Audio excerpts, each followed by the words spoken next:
of Defense has authorized the Peruvian Army to proceed with the selection process to define the supplier of a first batch of 30 8x8 traction armored vehicles for transporting troops at an estimated value of $60 million, or up to 238.8 million sols, $63.3 million. The resources come from funds for the Armed Forces and National Police. 18 armored vehicles will be assigned to the 3rd Army Armored Brigade public investment project with single investment code No. 2,519,572, located in the Samegua District, Mariscal Nito Province, Moquegua Department, while the other 12 8x8 vehicles will be delivered to the 6th Army Armored Brigade public investment project with single investment code No.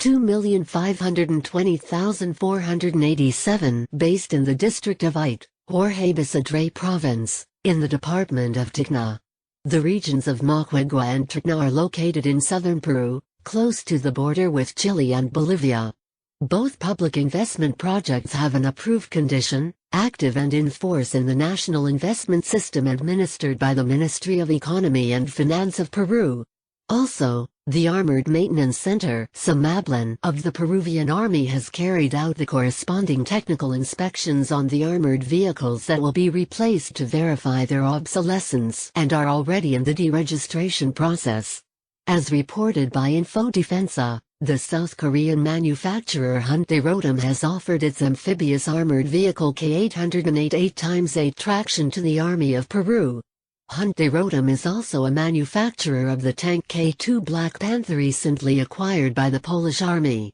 Besides, General Dynamics Land Systems (GDLS) has presented on various occasions, including a static exhibition in an edition of the fair Sitdef, to the LAV III 8x8 traction vehicle. The copy of the LAVIII that was presented in Sitdef 2017, it was not of the variant with a modified bottom to better resist the detonation of improvised explosive devices. GDLS is also a tank manufacturer M1A2 Abrams, but said armored car is not on offer for Peru in the event of an interest from the Army to replace its veterans T-55.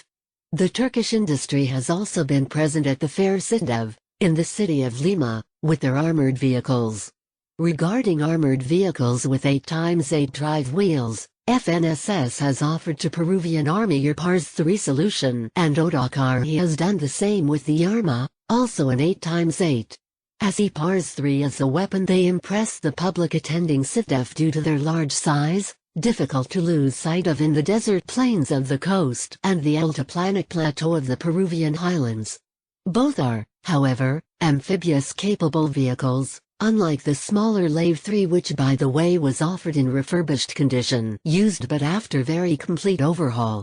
Another more recent option comes in the form of the Rotem of PGZ Polish corporation that produces the 8x8 armored car under license from the original Finnish manufacturer Homeland. Rotem it is a variant of the armored vehicle AMF but not the last variant AMV-XP. AMF is actually a family of armored vehicles ranging from armored personnel carriers, infantry fighting vehicles, which may have amphibious capability, to a turret-wielding tank hunting variant HIT-FACT with a 120mm gun, turret which is a product of Otomelara.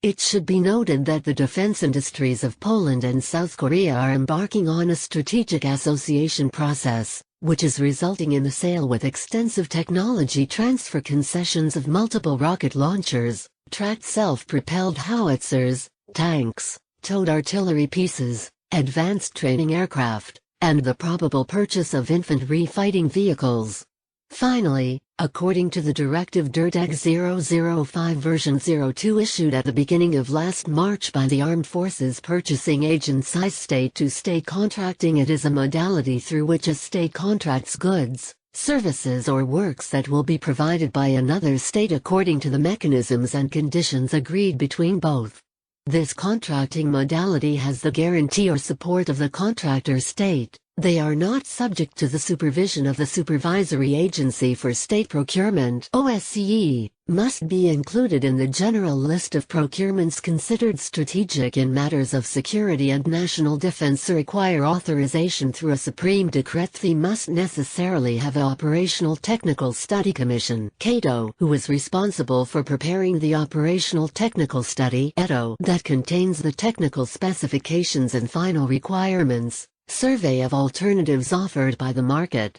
technical comparative analysis of state proposals and their order of priority, technical and legal report that justifies the type of contract, the amount of the investment, the draft contract, among others,